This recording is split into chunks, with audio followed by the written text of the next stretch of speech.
It's still there. Mm-hmm.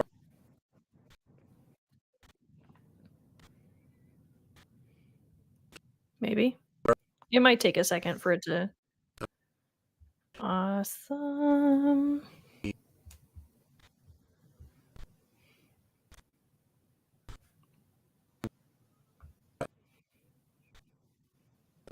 Oh yeah, okay. I see it.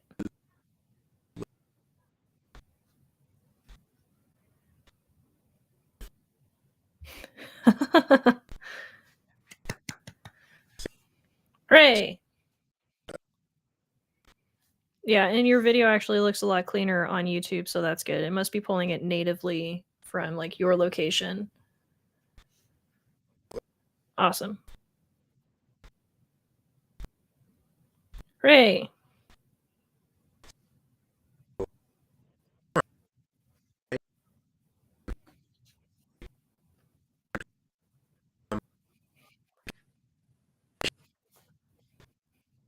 Mhm.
Mm.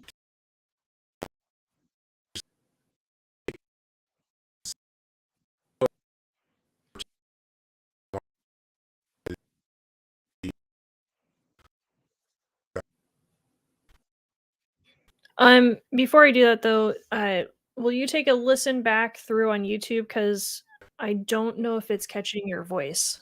Um, just yeah.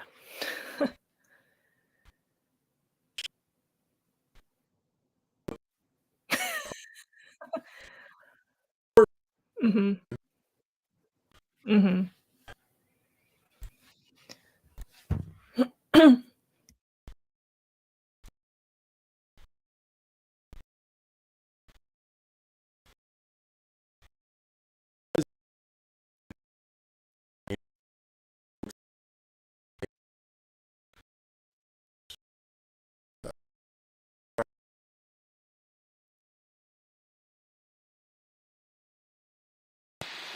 And using just my built-in laptop mic.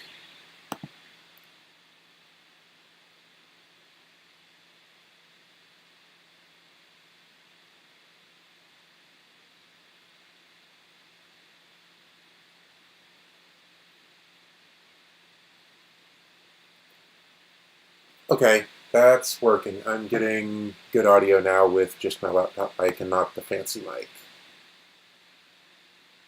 Yeah, just a little bit of static though. It should be fine. We'll be fine. Yeah, awesome.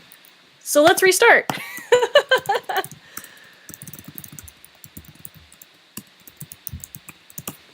Awesome. Will says he can hear us now too. All right. Trying this again. Hello everyone, it's Mark. Hello everyone, it's Mark. I am the Sanderson Collector, and I am here today with Carly from Dragon Woodshop. Carly is joining me for my very first live stream. We have some exciting things to talk about. For those who don't know her, Carly made the Eye of Stormlight coin display and the Wit coin display for the challenge coins from the Stormlight Archives, and these are officially licensed displays for the Stormlight things that look really awesome. She also makes pin displays, card displays, book slipcases that are displays, and some other awesome woodwork items on her store, Dragon Woodshop. She also is the one who sent me the miniature leather bounds that you might remember from my channel. She has been receiving some like miniature books, miniature bookcases, other random swag items to put on the shelves. We have no idea who's sending those to her, but she had a couple of like extras that didn't fit on the shelf, and she was told to send them to me, so I have a few on my shelf. So thank you, Carly, for that. Carly will have a booth at this year's Dragon Steel, where she will be selling a bunch of her Dragon Woodshop merch with, I assume, pin displays and card displays and whatnot, book slipcases at the convention. And additionally, she will have a service where you can drop off your items at the booth so that you don't have a big bag of books that you're carrying around all day while you're going off to panels or whatever else. And I think this is a really awesome service for her to be offering, and I'm looking forward to meeting her in person at Dragonsteel this year. Carly is currently running a backer kit campaign for the Collectors Guild Cafe, which I'm going to let her talk about right now. Yeah, so the Collectors Guild Cafe is starting as a 2024 calendar. All the art that you see in there is done by my friend Abby. She is a wonderful artist. She goes by the Nerdy Alchemist. Some of you may have seen her around. She's done a lot of Stormlight fan art as well. She's especially a big fan of Kaladin and Syl. So lots of that on her feed. We've commissioned her to do all of these pieces, so she is getting paid. Don't worry about that. She's so the inception of the Collectors Guild Cafe is that this is a location ran by Minotaur named Alistair, who has made a cozy, comfortable cafe for collectors of all kinds to gather to just talk about collections, where they've gone on adventures.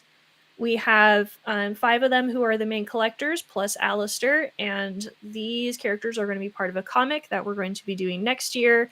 I have a mobile game planned as well, so this is a whole big thing. Wow. Yeah, there's a lot going on there.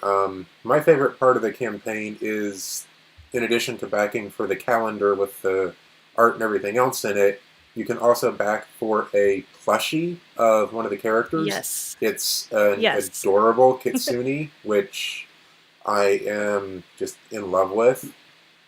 I should have brought that up here. Let me tell my husband he should bring it to me. Okay. Yeah, Poppy is going to be kind of our main character in the comic. So it only made sense for us to start with her in her plushie form. Next campaign we plan to do, which is when we're hoping to do a physical release of the comic, if things go well in that area, is to do a series of plushies for all of the characters, including a remake of Poppy, because each of them will also have a miniature plush version of their collectible item. Ooh, fun. So then you're going to have miniature plush collectibles to go on your shelf along with all the miniature books and everything else? Yes, it's all a conspiracy. All right, so let's go ahead and dive into some questions. If y'all in chat have questions for us, go ahead and leave those in chat, and we will try to scroll through occasionally and bring those up for each other as we go. But I have a list of questions that I've prepared for Carly, and I believe she has some questions to throw at me as well. So we'll start with just what was the initial idea? Like, where did the coin display idea come from? The concept of, oh, Brandon is making these coins, I can make something cool that goes with those. Where did all that come from? Here's Poppy, by the way. Aww. So this was I designed So this, sent it cute. into a company, worked with them to kind of tweak it and make it look right. She's pretty great. Um, Yeah. so the inception of the coin display was actually just quite the adventure. I've I saw the Double Eye of the Almighty art by Isaac in the covers of Mm-hmm. Way of Kings. I was like, wow, beautiful art. And then I got to thinking, this is the same symbols, so it's the same Knight Radiant logos, more or less, that are on the coins. And then I was like, I wonder if there's a way to not show off these coins in the display. And so it all started. I'd done a decent amount of laser working and designing for a couple of years before that, but this was the first time I'd really made something like this. And so the very first image is absolutely horrendous. Yeah, so that one right there, beautiful art. Isaac is phenomenal. He even gave like Yes. direct feedback on the display, so I was like, oh my gosh, this is so cool. um, uh, so I was like, okay, so what kind of layers do I need? I need something that can hold the coins. And the original version actually started like without the acrylic sheet in there. It was just that. That's just what it was. It was made from Mm-hmm. wood colors that I had on hand, and then I shared it um onto, I think it was the Kickstarter comments, that I was just like, look what I'm going to be putting my coins in, because this is so cool. Like, I was really proud of myself. Right. And a couple people were like, can I buy it? And I was like, oh dang it, probably not, but let me ask. And so it just all went from there. But I knew I wanted something that would actually show off these coins, not just have them laying flat on a shelf or in a box again, like so many other things I've had. Like, pins are Mm-hmm. easy. You can get a cork board pretty much anywhere. But like, there's really no good coin displays that were like the thing that it came from. So most coin displays are like just your typical military ones. They're kind of like US flag themed, and they just have slots that you put the coins into, and they all kind of just Mm-hmm. sit out in the open.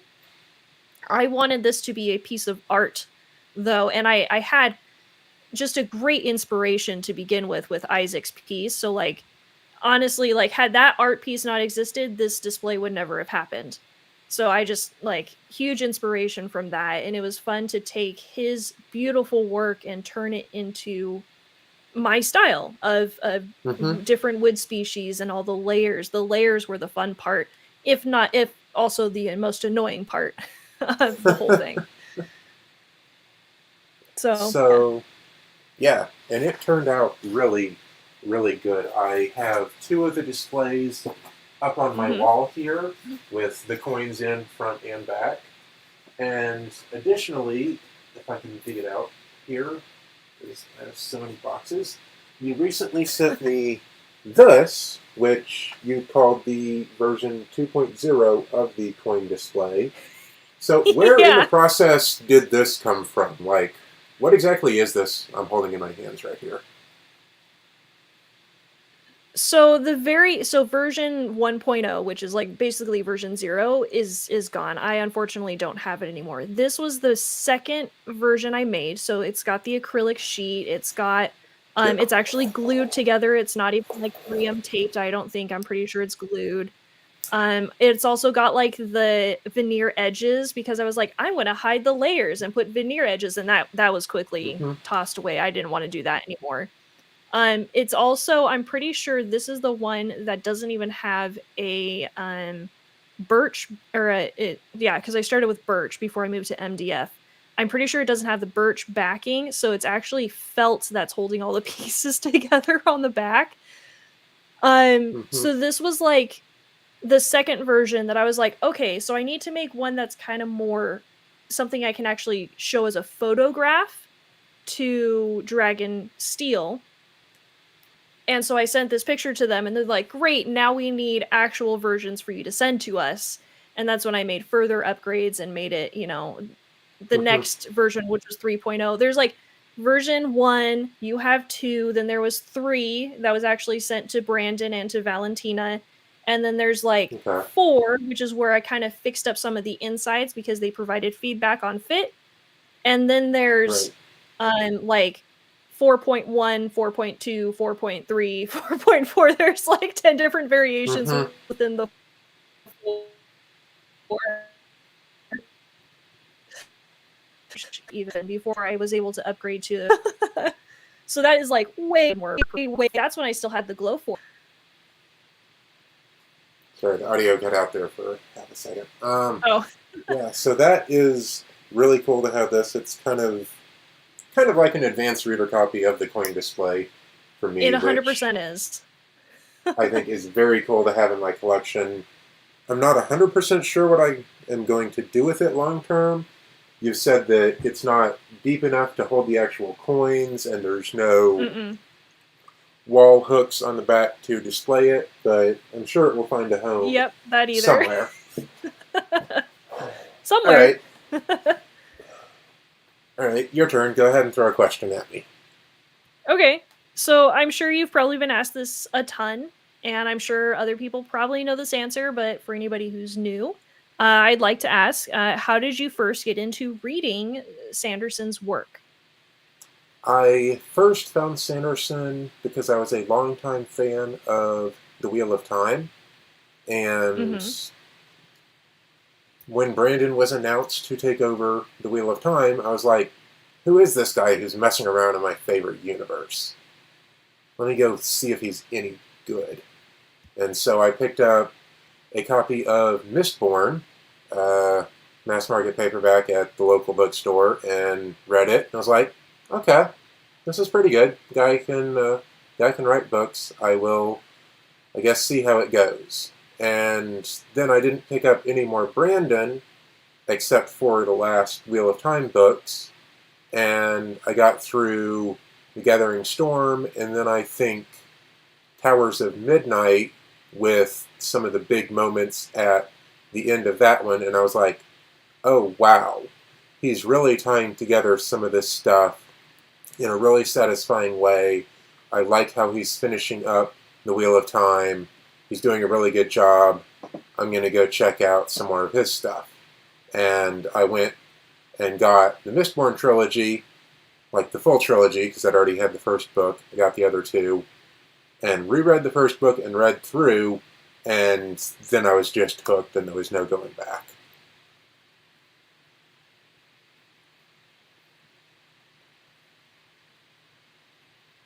I had read Wheel of Time as well.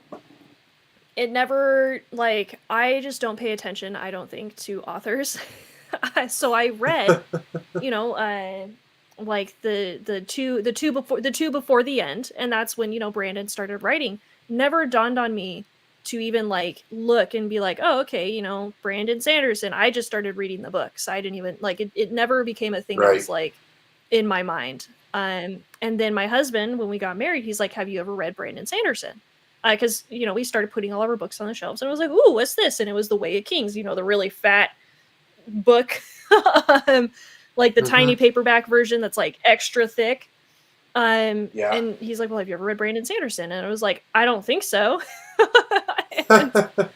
and yeah, so I didn't even know that I had read Brandon Sanderson until Jason pointed out. He's like, he's finishing the Wheel of Time book. So I was like, what? So good stuff. Yeah. Pleasantly surprised with Sanderson's style. Mm-hmm. Yeah. So another question for you: Mhm. what's it like, just in general? And I know this has changed in the past couple of years since you've done it, but what is it like to work on an official licensed Brandon Sanderson product? Very cool. It was beyond like cool when they emailed back, and it was essentially a yes from the beginning. They just had a bunch of questions, and were bringing up any concerns and comments that they might have had. But it was essentially yes from the beginning. But man, was it a long process just to get to the official like final yes. But it was so Mm-hmm. cool because every time, like, Every time I'm making one, I'm like, this is just, it's an opportunity I never thought I would have. Like, it's also not even something I had thought about, of like being officially licensed to make things, because I think I'm just used to seeing things that it's like, this person can make Nintendo stuff and this person can make Bethesda stuff. It's like, it's just Right. something that, it's not, the process behind getting licensed was never something I had even thought about until people were like, I want to buy this. And I'm like, I'm not allowed yet. Like, I hadn't ever made anything that was so deeply uh inspired by an IP by somebody else. Like, I'd been making armors and I'd been doing things that were like open source. So these were all things that like didn't need permission. They were just my own things. But then to have people tell me I want to buy this without me asking if they want to buy it, and then being like, "Oh, I actually have to figure this out now." So it was a huge like learning experience in terms of like personal like things like patience, that not every business communicates within like 2 hours of receiving an email like I do. Which is fine. They're huge, totally makes sense. I was getting responses within like 24, 48 hours, which was pretty darn good. Except for times where it's like, we got to ask Brandon has to ask us, then we got to ask them back, then they have to ask, then Mm-hmm. we ask you. So there was sometimes like weeks in between. Right. But then it was also a huge business learning experience, because I also had to learn how to rein myself in, because it was like the floodgates of like the design gods had opened, because I was like, I've got so many ideas, guys, and I started like throwing things at Valentina, and she's like, you need to stop. I was like, I'm so sorry. um and yeah, it was truly like just a great experience for me, a great opening experience as well. Like, I've been able to work with other creators, so I've worked with Black Piper to do graphics for them. I've worked Mm-hmm. with Aspen Hearted to make a display for her pins. I've reached out. I'm possibly going to work for Mini Museum, which is really cool, to make cutting boards. So it's just been a lot of like, it's been a huge opening for me for a lot of things, for my own designs, for working for other people using their designs. Like, it's just really cool. That's Especially awesome. me being just me. Like, it's not like I'm part of some bigger company that's licensed with somebody else. Like, it was me directly talking and directly getting feedback. Like, that was honestly one of the coolest parts, was when I got an email from Valentina and she's like, Isaac took a look at it. And I was like, yeah. And there's a live stream where Brandon is looking at my display, and you can just barely see it in the corner on the edge of his video. He's looking at it and he's Hmm. talking about the coins, but then he hands it off screen. I was like, that would have been like great. Like, it's been an experience, that's for sure. Wow. Yeah, that sounds amazing. um so you are obviously the Sanderson collector, with the most extensive, if not exactly complete, because someone's keeping certain books from you, Knights of Crystalia. Um, but what made you decide to start collecting all these different versions? Because from, an outsider's perspective, I'm looking at them like, that's a lot of money and that's a lot of stuff, which is fine. I mean, this is your hobby. This is what you're doing as a business as well. Like, I think that's really cool that you've taken something you enjoy, Sanderson, and turned it into this. But what made you start doing this? The I guess the beginning of it was okay. So I caught up to reading Brandon's books when I was just gone off to college, and I had gotten like a job as a learning assistant and kind of had my own spending money for the first time. And up to that point, all of my books were all mass market paperbacks. And because my parents had a rule, if you want a book, wait for it in paperback, it'll be cheaper, we'll get it for you then.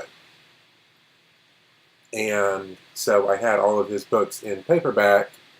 And I remember Alloy of Law came out, and I had to wait for it to come out in paperback because I was already caught up with Brandon's stuff and I wanted his next book, but I had to wait for it to come out in paperback.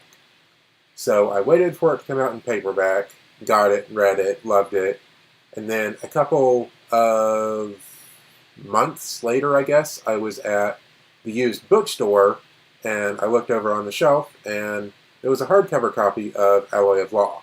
And I was like, can I get that? I can get that. And so I grabbed that hardcover copy of Alloy of Law and I didn't get rid of my old paperback. The old paperback is actually, at that point, I had gotten signed by Brandon. It's one of my personalized copies, and I was like, well, this is really cool. I'm not getting rid of this paperback, but I want the hardcover. I can have both. These hardcovers are really nice, cool books. That moment where you realize you can have your cake and eat it too. Yep, you just have to pay for the cake first. So yeah, then I was like, well, these are really nice hardcover books. I want to upgrade my collection to hardcover. I just never got rid of the paperback collection while I was doing it because it was already mostly complete. And then I was like, well, I want to keep this collection complete as well, so as the new books come out in paperback, I start collecting those.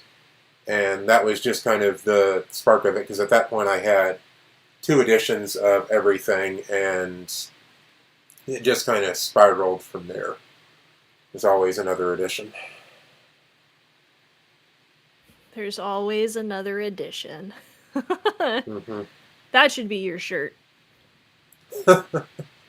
There's always another book. Yeah. I don't know if I would get in trouble for how direct of a quote that is, but we'll see. Nah, I don't think you would. I mean, if Steve can go around using Raffo, then I think you can go around using There's Always Another Book. Yeah, I guess. He wears the official Dragonsteel Raffo shirt, though. It's not his own design that he's selling, as far as I know. Yeah. But yeah, fair enough. Yeah. Also, Raffo came from Robert Jordan, not Brandon, so I don't think Brandon's team has rights to it, however you would say that. But yeah, definitely something to look into. Alright. So, you said the Eye of Stormlight display was kind of your first, major business foray into making all this wood stuff and what kind of got you started, and you've been doing all these other projects since then. What project out of all of this, it can be like a one-off custom or something that you've got available on your store or whatever else, what project are you the most proud of, or do you think is the most awesome thing? So I'm a big fan of my Settlers of Catan boards just because of how colorful they are. And also I have huge bias towards Settlers of Catan. I think one of the coolest custom displays that I've made was a dice display. It was ridiculously thick, and because I was using wood, it was ridiculously heavy. But it was the first time I'd used magnets in a way that worked. It was really fun to try and figure out the details for sizing, how big do the holes need to be, how deep do they need to be, how am I going to attach this acrylic on so that when you put it on the lid, it works as an actual lid, but also as a window. It was just really cool to do something so interesting as that. Plus, it was circle. Most of my stuff have straight lines and edges and stuff, and so it was really fun to be able to do a circular display. I had done a triangle for I think it was it Lexi, I think, and that was a ton of fun because it was interesting to figure out how will this acrylic slide in so that it doesn't fall out. And I don't know, like, customs are just so fun because I also get to see, something that's part of someone else's life. Right. But yeah, I think my Catan boards are just too pretty. So Fair I enough. enjoy making those. Okay. Cool. Yeah, those Yeah, are really cool looking. thank you. Um, so this is probably a hard one. I'm glad that you had a little bit of time to think about this. But which 3 copies of any of your books that you have are your favorite? Whether they have special meaning or they're just beautiful, whatever.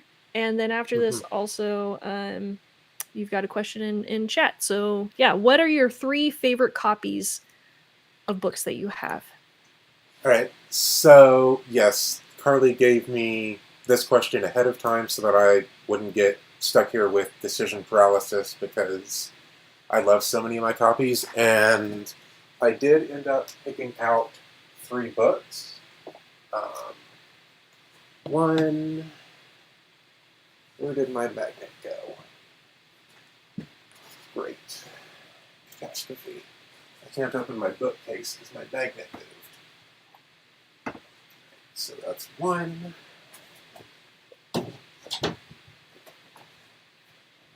This is the truly fun part, is seeing you try to find them. 2. And 3. Okay. So the first one will probably not be a surprise to many people. It is my copy of Star's End. For those who don't know the story, this is Brandon's second book that he ever wrote. It is unpublished. I am one of only a handful of people to actually get copies of this book. It is a very high privilege for me to have it, and I absolutely love the fact that I have a copy. And it is all signed and everything, and yes, very happy. Also, it's a fun story to read. I am hopeful that Brandon will someday release that story as... Yeah, there's Carly's miniature That's my copy of copy. Star... Yep, there's her miniature copy of Star's End. I am hopeful that Brandon will one day release Star's End as a curiosity with one of his Kickstarters. So we'll see. But until then, I've got a very, very exclusive copy of a very cool book, and I absolutely love it. And if I had to pick just one, that would be the one I would pick. But since you're letting me have 3, I have a first edition, first print, Elantris leatherbound here. And this book, besides being absolutely gorgeous as a leatherbound, sure, Dragonsteel has made their leatherbounds better over the years, but this was the point where they proved we can make gorgeous books, charge $100 for them, and people will pay it. And I think just that as a concept, as a... Triumph. Yeah, is a triumph for them, the fact that they can do that, and that's awesome. But this copy, if I can scroll through all the art here, page through all the art, is personalized to me from Brandon. It's got a quote from the book, and then down here, after writing a quote from the book, Brandon wrote in, "Thank you for all your help over the years."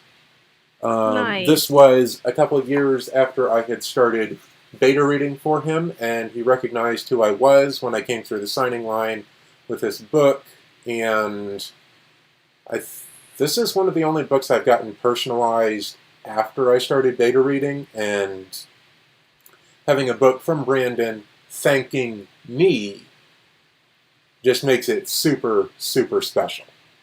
That's really cool. And then last, maybe least, I don't know, I have a hardcover copy of Words of Radiance, just your standard hardcover, personalized to me,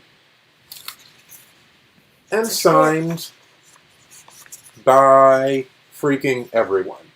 I have Brandon's son, Oliver, sign it on the dedication page. And I've gotten Moshe Fader and Eddie Schneider and Joshua Bilmes and various other people, Peter Alstrom and other people involved in the making of the book to sign where their name is in the acknowledgments, all the way through the acknowledgments with a lot of the beta readers and other people who are involved in the book, Kara Stewart, and so on. Emily Sanderson, right here. Emily Sanderson, his wife, his other kids signed it, and this is my most prized book for like number of signatures, and especially where is it? Right here. This signature right here is from Steve Godecki. He is Godecki the Edge Dancer in Rhythm of War. Steve, unfortunately, Steve was an amazing person.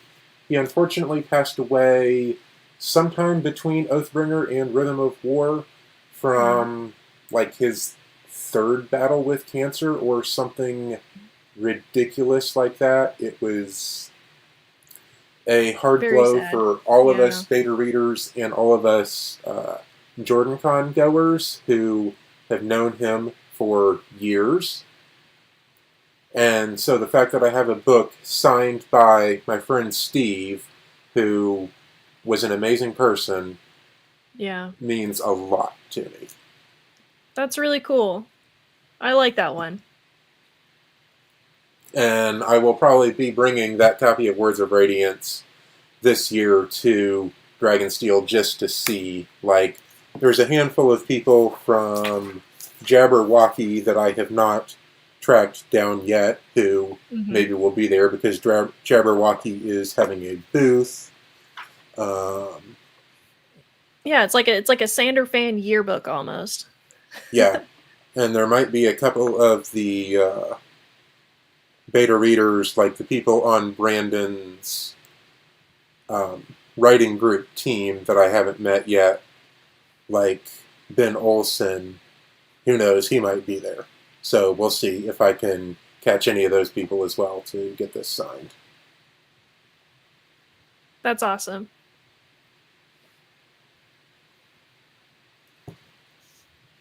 All right, so those are my top 3 like personal favorite books that I absolutely love in my collection. You said I've got a question in chat. Yeah, Nathan's asked a couple. Okay. So do you want to read out his question for me and then I can go back? So, Mark, you've cultivated this community of Sanderson collectors around you with the guilds, the website, and the Discord. How did that come about? A lot of that came about almost by accident, and a lot of it came about through the work of some other people. I started with just this YouTube channel, and that was it. I was just putting out videos and occasionally reading comments from people who were enjoying them.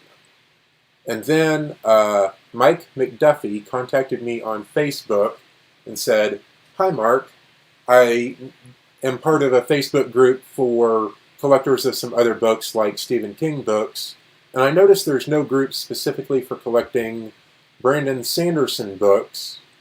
Am I missing something?" I'm like, "No, I don't think there's one." And he's like, "Okay, cool. I'm going to create one. You want to be one of the admins?"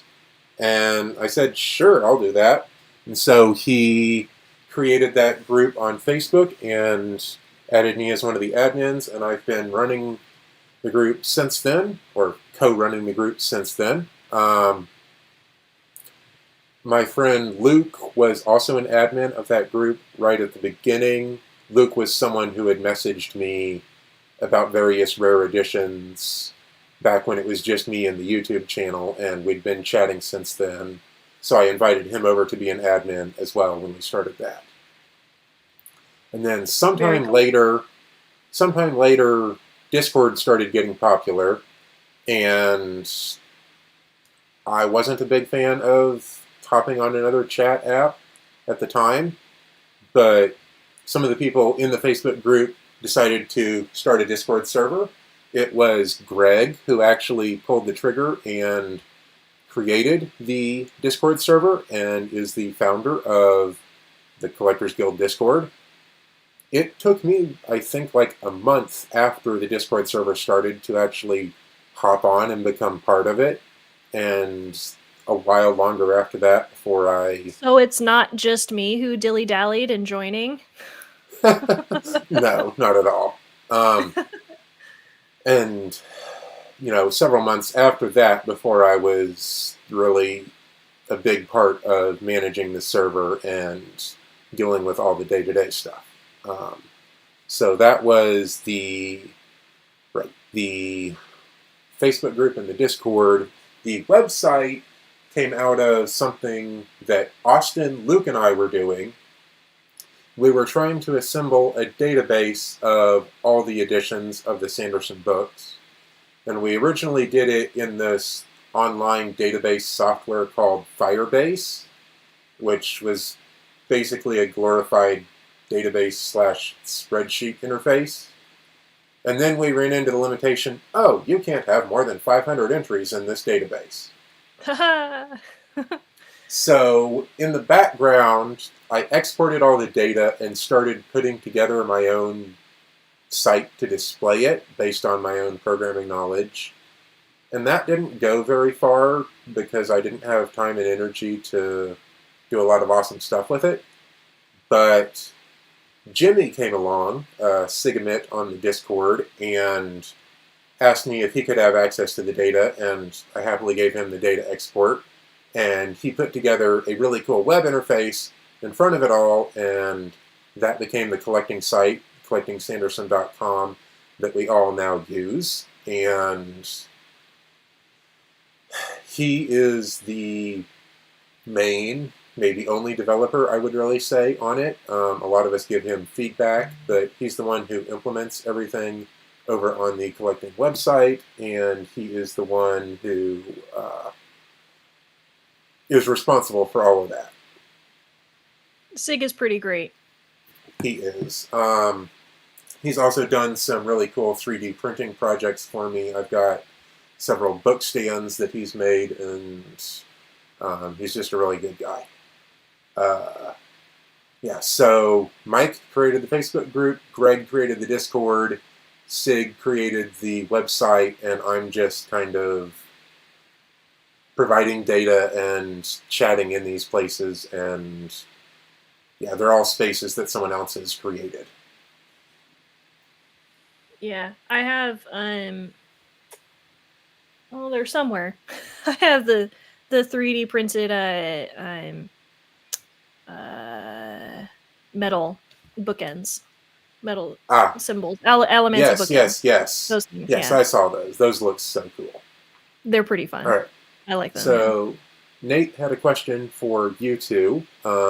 He says, Carly, was there ever a moment where you were overwhelmed by the demand that was very well deserved for your coin display? Yes.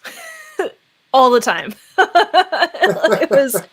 It was constant. Like in mostly a good way, so there's distress and eustress. So eustress being good. That's why you look left and right before you cross the road, is because you're stressing of whether there's a car coming or not.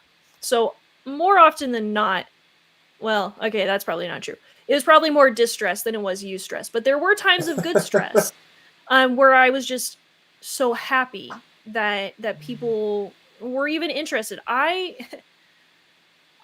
made what was it, like over 1,200 of these, which was wow, so cool. Like the first day we launched, which was like September of, what would that be, 2020? It's hard to remember.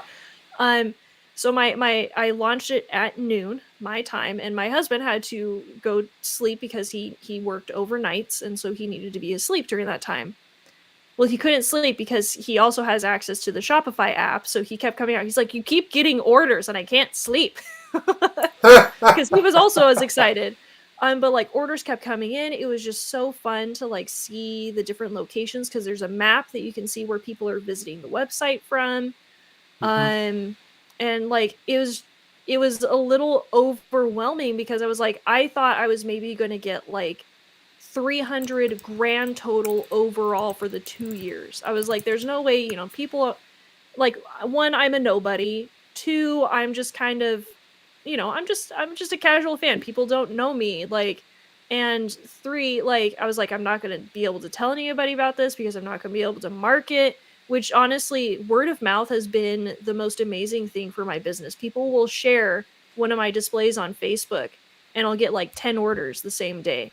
Like, word of Mm-hmm. mouth is huge for small businesses, but that's beside the point. Like, yeah, I mean, constantly overwhelmed, especially in the beginning when I was figuring out how to get into the flow. But also in the beginning, I was hand sanding and hand staining all of the wood before I could even prep it, before I could even laser it, before I could even Oh assemble wow. it. So there was like all these extra steps beforehand, which made it even more stressful. And it was hot as like Uh-huh. heck in the garage. Uh-huh.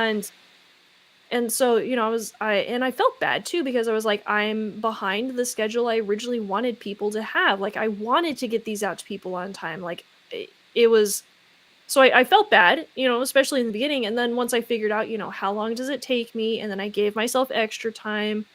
And there were times where I'd be up until 3 in the morning just trying to assemble to try and make sure I Wow. was getting ahead, catching up, whatever. So, and like especially the very beginning ones when I was prepping all the parts of the wood, so sanding it, staining it, mask taping it to make sure there was no extra laser burn, and then all of that. I'm so glad I figured out the double-sided tape, which is an industrial grade double-sided tape. Don't worry, guys, your displays are not going to fall apart.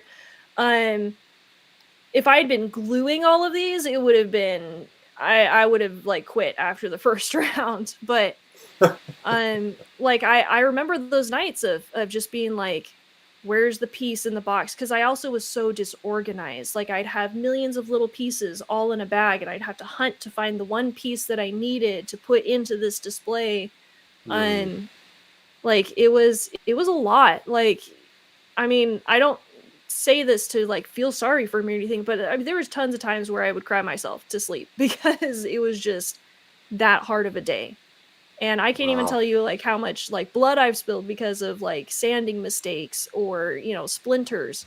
Like, this has truly been some of the craziest part of my life. And you know, for my 5-year-old who just turned 5, this has been like her whole life too, was being around me doing that. And so then, you know, I always felt stressed there because I was like, is she fine? Like, is she okay with me working? But she loved it. She would just come and watch me.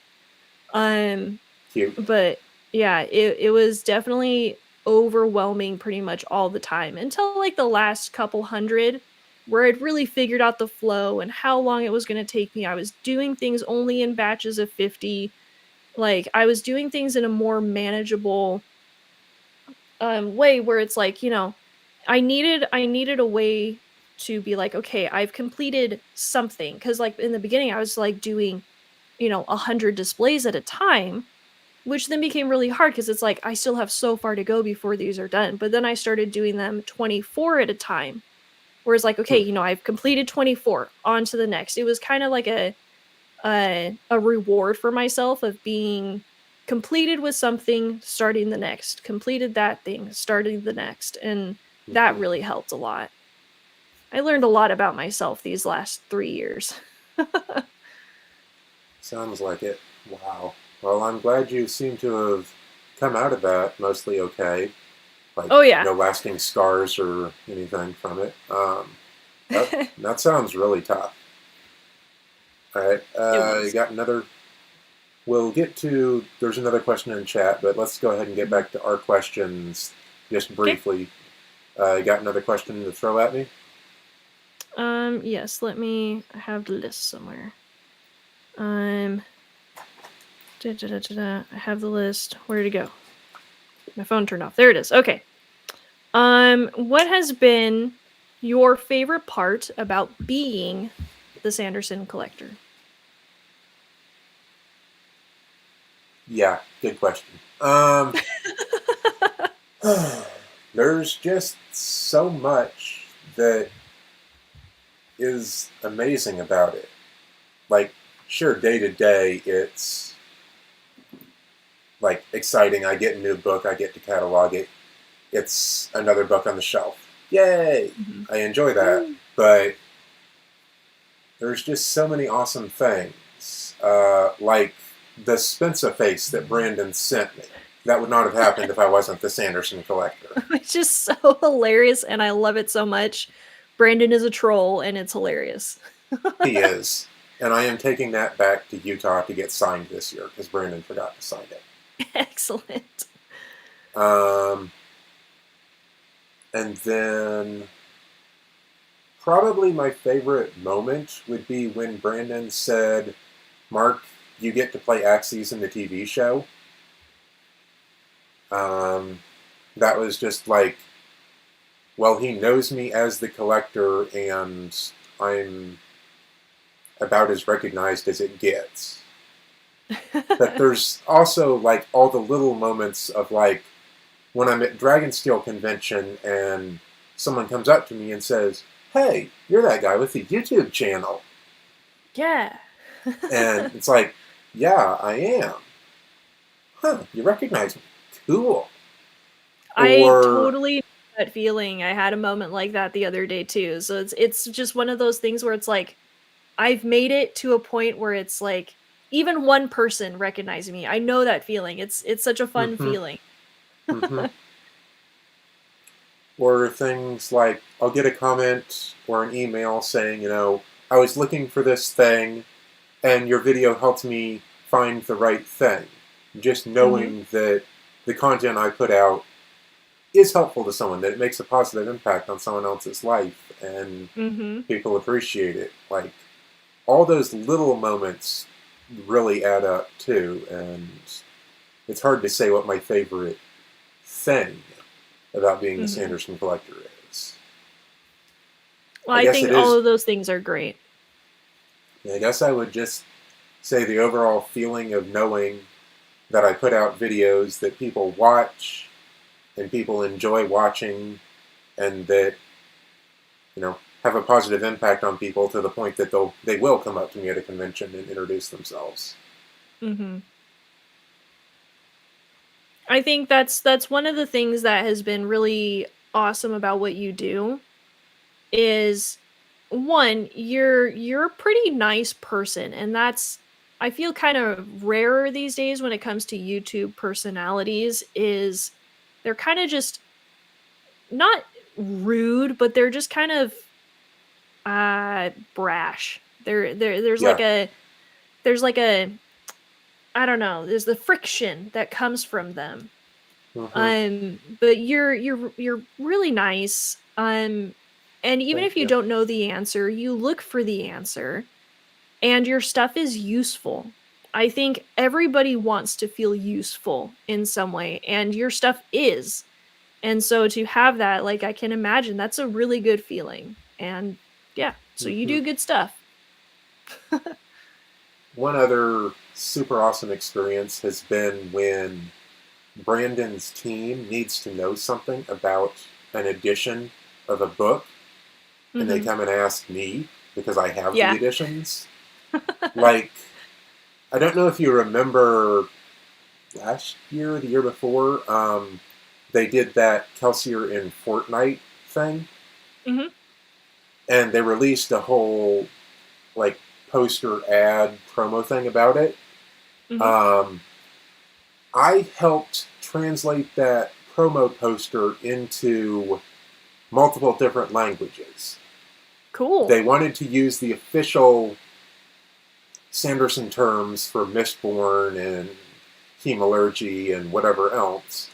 So I Mhm. went and found those editions on my shelves in those languages, Mhm. used Google Translate to pick through and say, like, on page 327, he says hemalurgic spike, and go through and pick out how they had translated it in the official book translation in those languages. compiled those all and sent them to Peter so that they could be put into the official ads. And That's pretty spiffy. being the person to rely on for that is so cool. It's like a notice me senpai kind of moment that actually worked out. Yep. That's pretty cool. All right. So, your turn. Who do you think is sending all these miniatures? I strongly believe it's MG. She strongly denies it and claims it's my husband. To which my husband says that's stupid because he would never do something like that. He's like, he hates miniatures enough already. Why would he ever buy them for me? So I think it's MG, especially just because I think she's really good at picking out details about people, even if you don't realize you've told her this detail about yourself. And I mean, it's totally up her alley of humor and chaos, but it's a good prank, which also feels very MG. Like, it's not like it's a malicious, like, they just keep showing up. I don't even know. And I, like, for example, somehow a miniature gooey duck is now inside the drawer so that it can, this one over here, so that it cannot be seen ever. And that feels 100% MG. So that's my guess. Honestly, half the fun is not knowing. Because, you know, maybe one day they will reveal themselves, and I hope they tell me in person so that I can give them a hug and then laugh in their face. Because we just need to have joyous. We should have a meetup, whodunit meetup at Dragonsteel, and just make the entire collector's Discord show up to this like extra panel room or whatever, and then be like, okay, who did it? Confess. Yes. Well, it's fine if they never want to tell me who they are. I still love them, so thank you. Yeah, and it has been a lot of fun just watching these things from the sidelines, because you never know what's going to show up next, and it's always really cool.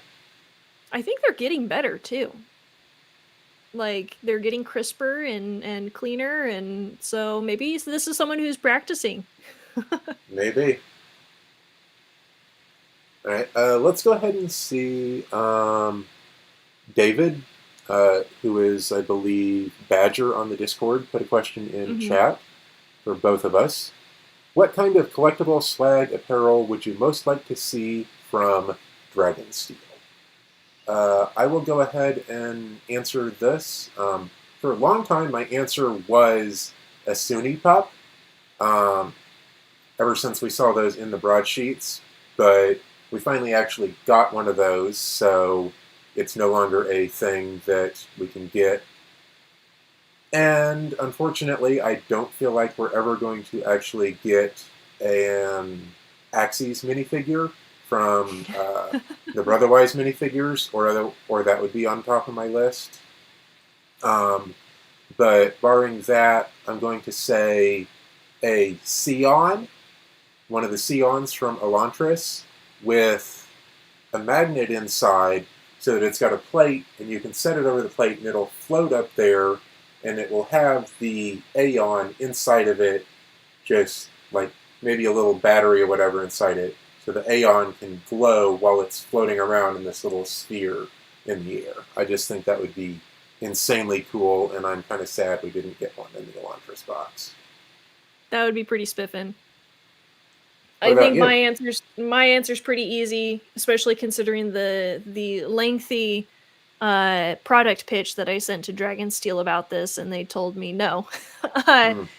Is spheres. Glowing actual spheres that actually glow, that actually you can actually hold it for a couple hours before the light drains away. Bigger than their cannon size, because that small of a sphere just doesn't appeal to me. Thumbnail size. Yeah, I want them to be more like a giant marble size, so like the bigger ones that you get in marble sets, that's how big I would want it to be. Just because the cannon size is too small. And the technology is there. It exists. The hardest part is giving it a charge that lasts longer than a couple of minutes. But man, did I send in quite the detailed PDF product pitch about this. And they actually said it was one of the best ones they had ever received. But understandably, I think the real thing is that they're keeping it in the back burner for merchandise rights as a way of leveraging movies and TV shows, which fair, totally understandable. I just need them to be real. Yeah, I've had my disagreements with what Dragonsteel is doing for merchandising rights and how they seem to all be going down like one specific alley recently. Because like stuff like the Stormlight, Eye of Stormlight display was so cool, and I wish more things like that happened in the fan community and could become officially licensed. But so I get it from a topic. Yeah, I get it from a business point of view. And I will try to speak only a couple of minutes on this, but like I get it from a business point of view. You know, if you're becoming bigger, it's you don't want to just be handing out IP licenses left and right. I get that. You want to be working with manufacturers who can make hundreds of thousands of these. I get that. But when you have your face of the company saying, you know, I am the man of the people, basically, well, I mean, it's not just me. And I'm not saying this for just me. I'm saying this for all of my fellow creators out there who aren't artists, like, who tend to get away with a lot of stuff. Love our artists, don't get me wrong. I love Katie, I love Lemire, I love all of them. But they tend to get away with doing more stuff on IPs than creators like myself do. And that's very frustrating. I get it though. Again, that you're right. That's a whole different conversation. I am a fan of Brandon's books. The company of Dragonsteel, I think, needs a sit down. Fair enough. Yeah, I could go on about that for quite a while, but in the interest of Jason and I have gone on about that for quite a while. In the interest of keeping good relations with Dragonsteel, I think I won't for now. Well, I think that's one of the actual biggest issues is there can't always be a fear of providing constructive criticism. Constructive criticism is not a bad thing. I really appreciate when people come back to me and they're like, hey, you know, here's something, like, it's a whole sandwich approach. You did this right. Here's something you could work on, but overall, this was really good. That kind of stuff. It's like, you know, that's actually really helpful to me. And I have no ill will towards anybody who's like, I think this part of you could improve. Cool. Great. Right. Yeah. So, yeah, I know it's a hard balance and there is a fear to it, but if nobody speaks up, then nothing will get done. Yeah, that's true. It's like last year I was at Dragonsteel and we had the badge ribbons to go on the badges. And the badge ribbons were just a little bit wider than the badges. But they were standard sized badge ribbons that we've used at JordanCon and other conventions. Sure. And a person from Dragonsteel walked by who was in charge of that stuff. And I was like, hey, you know, we'd like, you know, the badges to be bigger next year so that the badge ribbons can fit on properly. And the person just kind of blew me off and was like, yeah, I made the badges, I'm going to make them the way I want to make them, you're not important. Yeah. And it was not conducive to wanting to give more feedback. It was not a great experience. I'm sorry that happened. Oh well, we're still going to bring badge ribbons this year. Yeah, I'm going with the 3.5s just to be on the safe side. Probably a good idea. Yeah. So I'll go ahead and ask you my last question then. Okay. What is the story? And there's a reason I want to ask this question. But yeah, so what is the story behind your logo? My logo, yes, the glyph that I got from Isaac Stewart himself. The story behind that is I wanted something awesome for my channel, and I had a chance to sit down with Isaac Stewart, Brandon's art director, and asked him, "Hey Isaac, if there was a glyph for my name, or for me as a collector, or something to encapsulate that concept, what would it look like? And can I commission you to make one for me?"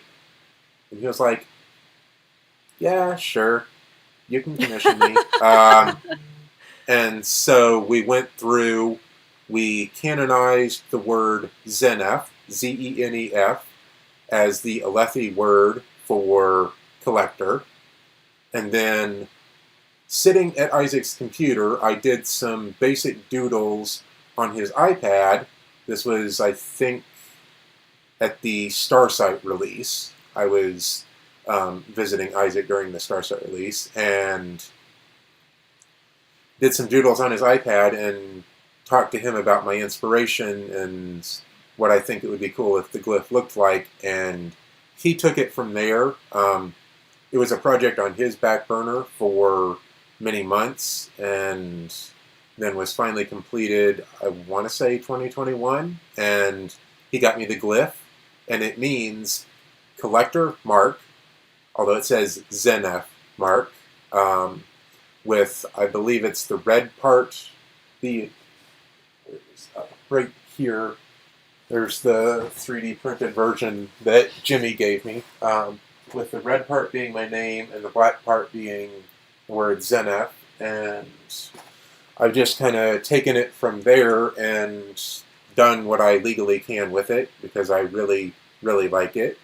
But yeah, basically I asked Isaac, "Hey, can I have something cool for me?" And he was like, "Yeah, I can make that happen." Awesome. That's pretty I, cool. I do not want any of my viewers out there to go bug Isaac, please. This is because I knew him personally as a friend. Like, the day before I asked him this, I was over visiting at his house, watching The Mandalorian on TV with him and his family. This was something I was asking a friend, and if you don't have that kind of relationship with Isaac, the man is insanely busy doing all kinds of Sanderson stuff. I can't even imagine how busy he's been with 5 books coming out this year, plus getting everything ready for a Stormlight book next year, because the 4 Dragonsteel editions that came out this year, he did all the design for those in-house. I'm sure he's been completely swamped. So yeah, please don't go begging Isaac. There are various fan artists out there, because we have the glyph alphabet. There are fan artists who can take that glyph alphabet and work on designing a glyph for you. You just can't, make merch and sell it and whatever. But you can also make a glyph that looks really cool if you want to. Well, I have a special surprise for you that is not done, because I was supposed to make it yesterday and then crap hit the fan. But I will be bringing it in to the convention to present to you. So. Okay. Well, I am excited. It has been really fun to see what people do with my glyph, specifically. Like Jimmy, the one who made the website, 3D printed the glyph up for me. And then Becca, who does the update spreadsheet, put it on this pillow for me that I sit on when I'm at my chair. And Reed put it on my custom guest book for me. And it's just been really cool to see. And then I believe Sarah did a cross stitch of it that she still is going to get to me sometime this year. And it's just been really cool to see what people have been doing with it. So I'm excited. Yeah. Well, it's always fun to see something digital become physical. That's kind of the fun part. And I've been showing Isaac every time I get one of these things. And he's always been like, "Yeah, that looks really cool." He enjoys seeing them, I think. Yeah. So yeah, whatever it is, we have to make sure we show Isaac at the convention too. Definitely. All right. Do I have any more questions? Yeah, so what all are you going to be bringing to your booth at Dragonsteel? I know your license for Eye of Stormlight has expired, so you can't be bringing those, but you've got a lot of other cool stuff. You want to tell us about some of that? Yeah, so I'll for sure be having some pin displays with me. Most likely 12 slots, as like this one up here with the Uh-huh. rectangle slots. All of my pins that have I'm starting to try and standardize a lot of like my pin card backings as well. Industry standard is 2 inch by 3 inch, and so actually this works really well for like lots of pins. I'll Mhm. have the square slot ones. Um, I will have some, hopefully, some Collectors Guild Cafe calendars with me. Maybe a couple Ooh, of Poppy okay. plushies. Um, Most likely pin displays because those are the easiest to fit into a suitcase.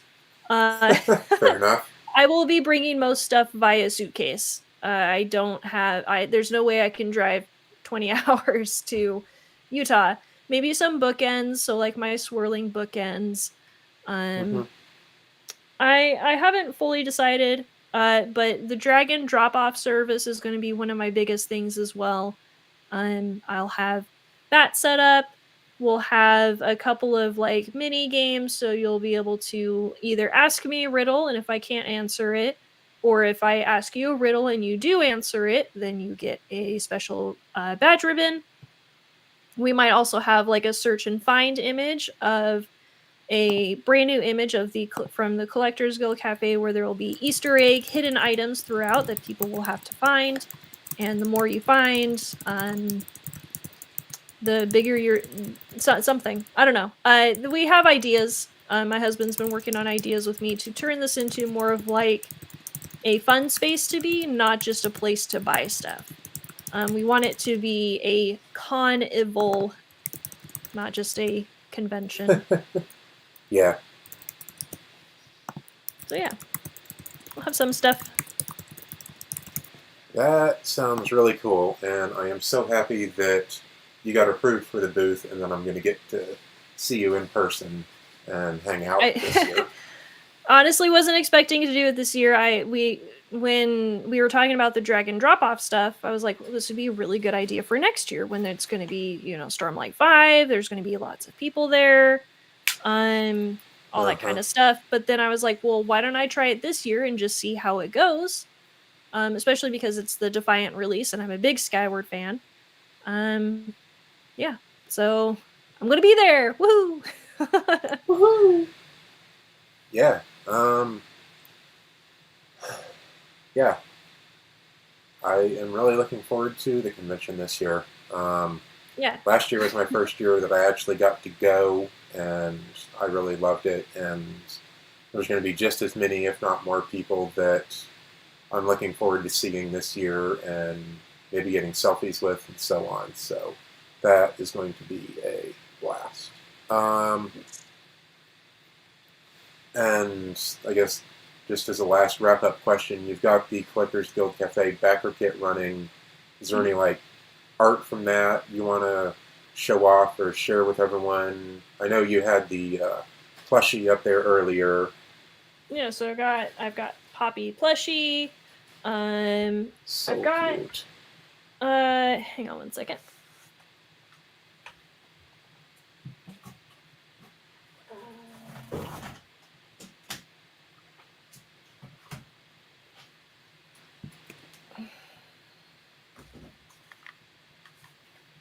I only have like samples right now. Some of these are like the first versions of the print of that image, so they're kind of like not perfect. But like Mm-hmm. this is one of our main characters. This is Mithri. Her name means Oh, friendship. Um, and nice. we've got uh, this one's my favorite. This is Zephyr. He Oh collects books. yeah. Can you see any books in there that look kind of familiar? Mm-hmm. Mm-hmm. Abby's been having a ton of fun hiding little Easter eggs into each image. Poppy's image, especially, is delightful because it's got a lot of like hidden Pokemon and Mario stuff in it. Fun, So I don't know. fun, Yeah, fun. yeah. So all sorts of fun stuff. Um, been working really hard on making these images come out the right way. Abby's on the last image for that. I'm just really excited about this. I got to make a plush. Yeah. She's cute. It's so Cute. good. I'm so happy about this one. Yeah, so that's on backerkit.com. It's Collectors Guild Cafe. The calendar, there's a coloring book, there's bookmarks, we've got a notebook that you can get too, and you'll get to pick if you want the CGC logo or one of the 6 main collectors on it. We're also donating. This is one of my favorite parts is for every 10 pledges, we're donating a coloring book and coloring supplies. We also have an option for people Ooh. to add on another donation of coloring book and coloring supplies. And so we're already up to 46 that we're going to be able to donate, which is like really cool to me. I've already been in Wow. contact with the local hospital to make sure, that this is okay. And they're like, yes, this is exciting. Like, they're like, if you only have one, that's fine. If you got more, we'll take it. And so I'm really excited about that. Hospitals, especially children's hospitals, like just very important because our kids are our next generation, and it sucks to be at a hospital for an extended period of time. So anything that we can do, which is, coloring books, I guess, to kind of help make their stays just a little bit easier. I'm really excited about that. Yeah. Awesome. I don't see any more questions in chat right now, other than the silly question we skipped over from Dave, who's asking, who's your favorite person in the Discord and why is it Dave? The Davening. The Davening. Yeah, there was a day when like a third person named Dave joined the Discord, and then everyone went and changed their name to Dave. It was madness and chaos, and it was MG inspired. What else would you expect? Of course it was. Of course it was. Yeah, my favorite person in the Discord right now is Ari, because Ari's great. He tipped me off to something that has not arrived yet, but I am very, very, very, very, very, very, very excited to see it arrive. I've been stalking the tracking info. I think it'll show up Friday. Woo-hoo. And I will probably... I'll find a time that works where Ari can get online and watch, and I'll probably just do a Discord chat live stream of me opening that box when I get it. That'll be fun. All right. Well, yeah, I think that about wraps it up for us today. I hope y'all have enjoyed hanging out with me and Carly here for the past little over an hour now. Sorry for the technical difficulties at the beginning of the stream. Hopefully in the future things will go more smoothly if I end up doing more of these. I assume everyone here is a member of the Discord, and that's how y'all found us. If you're not, check out links in any of my other videos to go join us on the Discord. Also, look for Carly's Collectors Guild Cafe on backerkit.com, and we will both see y'all at Dragonsteel 2023 this November. Woo! So, I guess I'm going to go ahead and sign off and say goodbye.